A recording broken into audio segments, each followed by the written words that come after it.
In the last section on what I called on-page or in-page factors, we talked about a lot of different things that go into posts, images, descriptions, titles, the URL, all that good stuff. And I want to talk about the description in particular.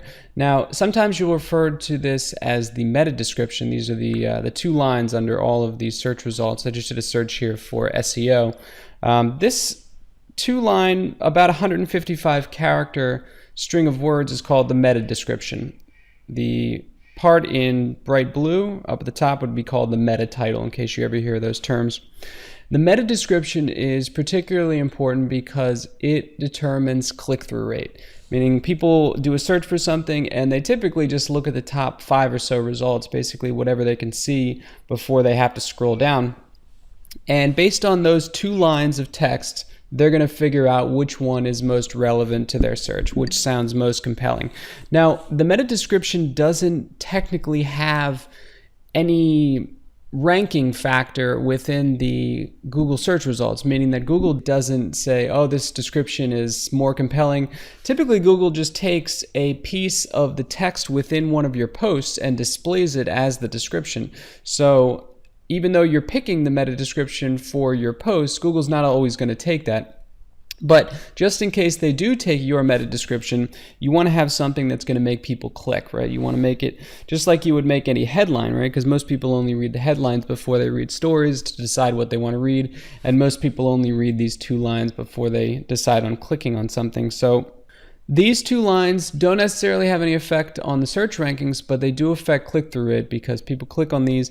And as we saw in the search metrics ranking factors, click-through rate is the most important factor within the search results. So if people keep on clicking on your result and it's the number 3 result, you're eventually going to move up to number 1. This guy, John Limbacher, he's not very well known within the SEO world, but he wrote a guest post where he talked about using the description as kind of a teaser to get people to click. Now, most people will write a description. It'll just be, a basic summary of their post. And Google will take the first 155 characters, like I said, and then put a little ellipsis here at the end. But what John Limbacher recommends doing is ending your description before Google would. So the best way to improve your SEO ranking is this, and then ... So you're cutting it off before Google would, and you're kind of luring people into clicking on it. It's almost like clickbait for your descriptions.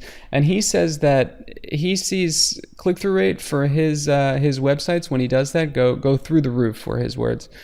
Most SEO companies will recommend you do the 155, the full, as many words as you can get in there, but you can also try just leaving people kind of hanging, trying to figure out what it is that you're about to say, and then they'll click through, and then you end up getting moved up in the rankings.